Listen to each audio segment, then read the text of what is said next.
Hello students, today we are going to discuss about a nuclear power plant. Okay, nuclear power plant में electricity का production कैसे होता है उसको आज हम वीडियो लेक्चर में अंडरस्टैंड करेंगे. ठीक है, तो तुमको मैंने प्रीवियस वीडियो लेक्चर में न्यूक्लियर फिजन रिएक्शन के बारे में बताया था, हाँ कि नहीं? तो उसमें तुमने ये देखा था कि एक न्यूट्रॉन स्ट्राइक किया जाता है यूरेनियम के न्यूक्लियस से, तो क्या होता है, उसका ब्रेकडाउन होता है. बेरियम एंड क्रिप्टन में ब्रेकडाउन होता है, उससे 3 फिर से नए न्यूट्रॉन निकलते हैं. वो न्यूट्रॉन जाके फर्दर स्ट्राइक करते हैं दूसरे न्यूक्लियस के साथ यूरेनियम के, और ये प्रोसेस में बहुत सारा एनर्जी रिलीज होता है. तो वही जो प्रोसेस है वो प्रोसेस पूरा एक चैम्बर के अंदर होता है. ठीक है, इसी चैम्बर को हम न्यूक्लियर रिएक्टर बोलते हैं. इस चैम्बर के अंदर वो न्यूक्लियर रिएक्शन हो रहा है. ठीक है, तो जब भी न्यूक्लियर रिएक्शन होता है तुमको पता है बहुत सारा हीट एनर्जी प्रोड्यूस होता है. तो इस चैम्बर का टेम्परेचर बहुत ही हाई रहता है. तब क्या करते हैं ना, इसके सराउंडिंग्स में कूलेंट को सर्कुलेट कर दिया जाता है. कूलेंट मान लेते हैं कि हमने पानी को यूज किया है एज ए कूलेंट, तो उसका पाथ देखो कैसे फ्लो करेगा. वो ये जो देख रहे हो, ये पूरा जो चैम्बर देख रहे हो ना, ये जो पूरा स्क्वायर देख रहे हो, ये पूरा एक चैम्बर है जिसके अंदर तुम्हारा न्यूक्लियर फिजन रिएक्शन हो रहा है. ठीक है, और इसके बाहर में जो तुम देख रहे हो सराउंडिंग में, ये पूरा तुम्हारा कूलेंट फ्लो करता है. कूलेंट मतलब जो कि ठंडा कर सकता है. ठीक है, इस सिस्टम को ठंडा करने के लिए हमने कूलेंट का यूज किया है. तो इसके सराउंडिंग में देख सकते हो यहाँ पे solid line, dashed solid line से मैंने रिप्रेजेंट किया है कि कौन से पाथ से मेरा कूलेंट का फ्लो होगा. तो यहाँ पे मेरा कूलेंट ऐसे करके फ्लो हो रहा है, पूरा ऐसे सराउंडिंग में ऐसे फ्लो होगा, फिर ऐसे ऊपर से होते हुए, यहाँ से होते हुए फिर से एंटर करेगा. तो ये जो पाथ देख रहे हो ना, ये पूरा सराउंडिंग से ऐसे हीट को कलेक्ट करते हुए ऐसे जाएगा और फिर से एंटर करेगा. ये पूरा मेरा पाथ हो गया किसका, कूलेंट का. ठीक है, इस पाथ में मेरा कूलेंट फ्लो कर रहा है, तो वो डायरेक्ट कांटेक्ट में नहीं है चैम्बर के साथ, लेकिन यहाँ पे जो भी हीट प्रोड्यूस हो रहा होगा वो क्या हो जाएगा, एक्सचेंज हो जाएगा between coolant and this chamber. इस चैम्बर में जितना भी हीट प्रोड्यूस हुआ होगा वो क्या होगा, कूलेंट में ट्रांसफ़र कर गया होगा. क्योंकि वो उसके सराउंडिंग में फ्लो कर रहा है, तो ऑब्वियसली जैसे ही ये सिस्टम गर्म होगा तो उसके सराउंडिंग में जो भी कूलेंट होगा वो भी गर्म हो जाएगा. तो कूलेंट गर्म हो जाएगा, वाटर जो होगा वो गर्म होगा. ठीक है, तो ये जो गर्म वाटर है वो यहाँ से होते हुए फ्लो करेगा. तो जब ये पाइप से फ्लो करेगा, ये एक दूसरा चैम्बर है.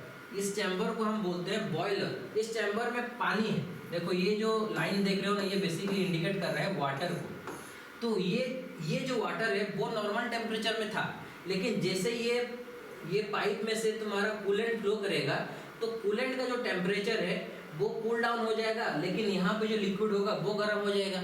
ठीक है कि नहीं, क्योंकि उसके सराउंडिंग में तुम्हारा पानी है, तो इसमें जितना भी हीट होगा वो ट्रांसफर हो जाएगा ये वाले लिक्विड में, और ये ठंडा पड़ जाएगा.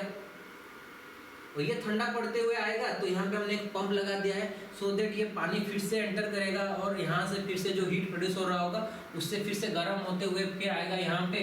तो ये फिर से गर्म वाटर यहाँ से एंटर करेगा, मतलब गर्म कूलेंट यहाँ से एंटर करेगा, और ये जो चैम्बर में पानी होगा उसके कॉन्टैक्ट में आके वो भी क्या हो जाएगा, गर्म हो जाएगा. देखो डायरेक्ट कांटेक्ट में नहीं है, लेकिन ये जो पाइप में तुम्हारा फ्लो करेगा तो इससे क्या होगा कि ये पाइप को तो टच कर रहे होंगे ना, ये जो वाटर के पार्टिकल्स हैं वो तो टच कर रहे होंगे, तो उससे उनको हीट मिल जाएगा. वो गर्म होकर क्या हो जाएगा, इवापोरेशन स्टेट में आ जाएंगे, तो वो वेपर में कन्वर्टेड हो जाएंगे, तो स्टीम में कन्वर्ट हो जाएंगे.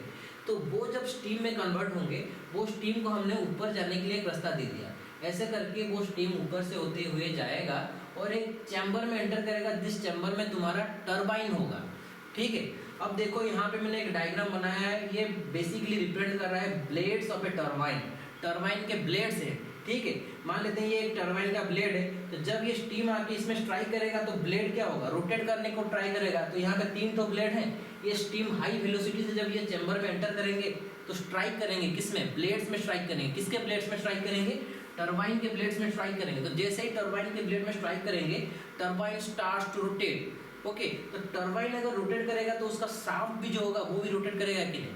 अब हमारा जो टरबाइन है उसका शाफ्ट रोटेट कर रहा है. अब हम क्या करेंगे कि एक एसी जनरेटर लेके आएंगे और उसका जो शाफ्ट होगा उसको कपल्ड कर देंगे किसके साथ, हमारे जो टरबाइन है उसका शाफ्ट के साथ हम कपल्ड कर देंगे एसी जनरेटर के शाफ्ट को। तो अब क्या होगा, एसी जनरेटर का जो शाफ्ट होगा वो भी ऐसे करके रोटेट करना स्टार्ट करेगा।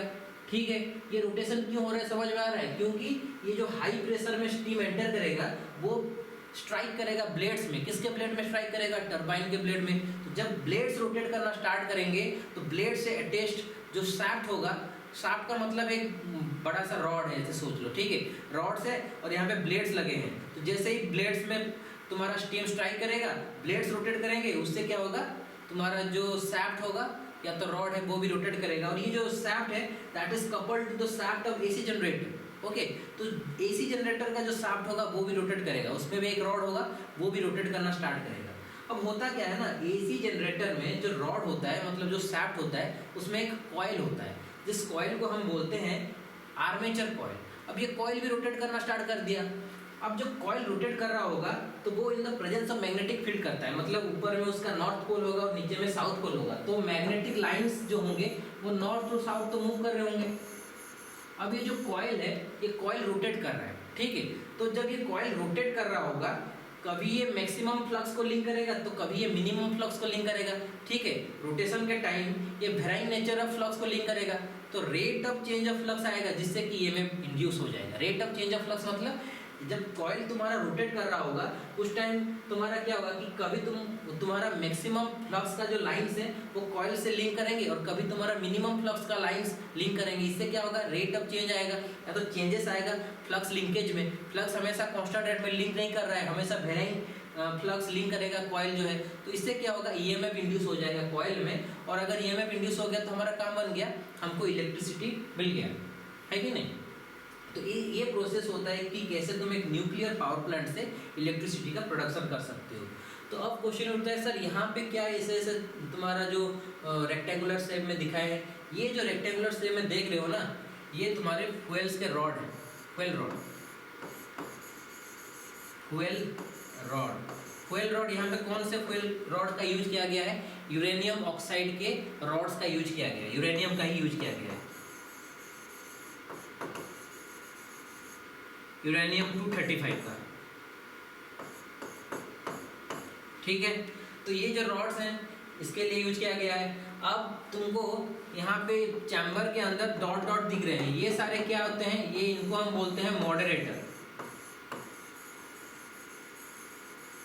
मॉडरेटर का काम मैंने बताया था प्रीवियस वीडियो में कि जो तुम्हारा न्यूट्रॉन निकलता है ना फिजन रिएक्शन में, वो बहुत ही फास्ट मूविंग न्यूट्रॉन होता है, इसके पास बहुत ही ज़्यादा काइनेटिक एनर्जी रहता है। कितना kinetic energy, 2 mega electron volt जितना काइनेटिक एनर्जी रहता है। तो उससे क्या होगा कि जो न्यूट्रॉन है अगर इतना एनर्जी लेके आगे बढ़ेगा और वो जाके स्ट्राइक करेगा दूसरे न्यूक्लियस से यूरेनियम के, तो फिजन रिएक्शन कंटिन्यू नहीं हो पाएगा, क्योंकि फास्ट मूविंग न्यूट्रॉन जाके अगर स्ट्राइक करेगा तो वो डिस्टर्ब नहीं करेगा तुम्हारा न्यूक्लियस को, ठीक है।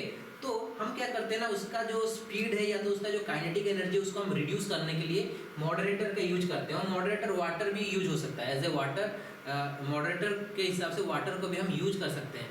और हैवी वाटर को भी यूज किया जा सकता है, ड्यूटेरियम ऑक्साइड को भी यूज किया जा सकता है, ग्राफाइट्स को भी यूज किया जा सकता है पाउडर के फॉर्म में। तो बहुत सारे मॉडरेटर यूज किया जाता है, लेकिन हम ये जो डिस्कस कर रहे हैं इसमें हम वाटर को एज ए मॉडरेटर ट्रीट किया है, ठीक है।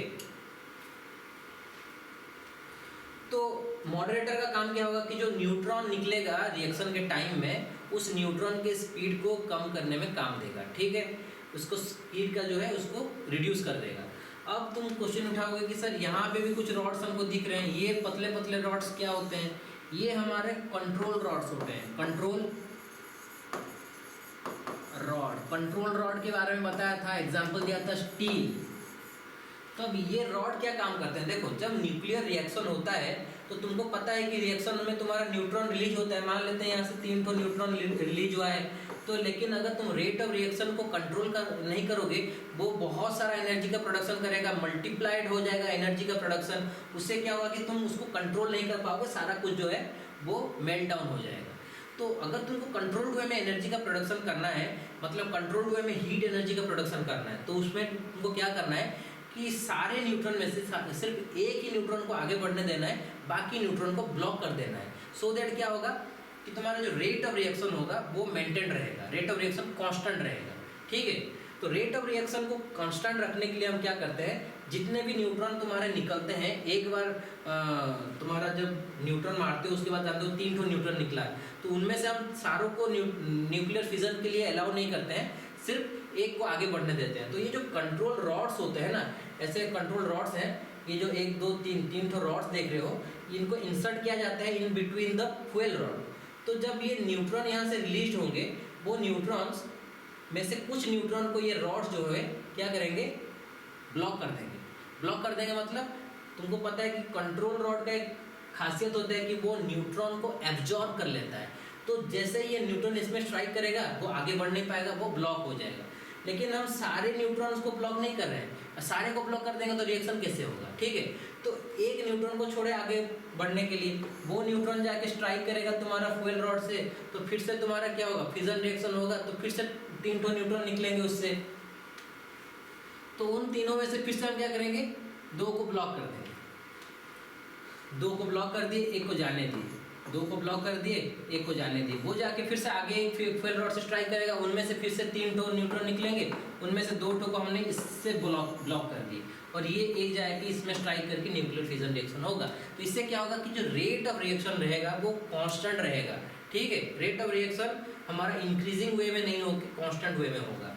इससे क्या होगा कि हम कंट्रोल्ड वे में हीट एनर्जी का प्रोडक्शन कर सकते हैं, उससे हम कंट्रोल्ड वे में इलेक्ट्रिकल एनर्जी का भी प्रोडक्शन कर सकते हैं। तो इसलिए यहाँ पे हमने कंट्रोल रॉड को यूज किया है। ये जो कंट्रोल रॉड्स होते हैं, इनको हम ऊपर नीचे करके न्यूट्रॉन्स के नंबर को कम या तो ज़्यादा कर सकते हैं। मतलब कितने न्यूट्रॉन्स तुम्हारे पार्टिसिपेट करेंगे न्यूक्लियर फिजन रिएक्शन में, वो डिसाइड करेगा ये तुम्हारे फ्यूल रॉड्स के पोजिशन।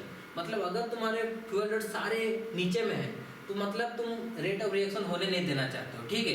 अगर तुम चाहते हो कि रेट ऑफ रिएक्शन होना है, तो थोड़ा ऊपर कर दिए, और थोड़ा फास्टर रेट में रेट ऑफ रिएक्शन को करना है तो और थोड़ा ऊपर कर दिए, बहुत ही फास्ट रेट में करना है तो पूरा ही ऊपर कर दिए, कंट्रोल रॉड्स को सारे को रॉड्स को ऊपर कर दिए। तो अभी रेट ऑफ रिएक्शन बहुत जल्दी से होगा, ज़्यादा हीट प्रोड्यूस होगा, पानी भी बहुत जल्दी से गर्म होकर हीट प्रोड्यूस होकर ज़्यादा इलेक्ट्रिसिटी प्रोडक्शन हो जाएगा, ठीक है।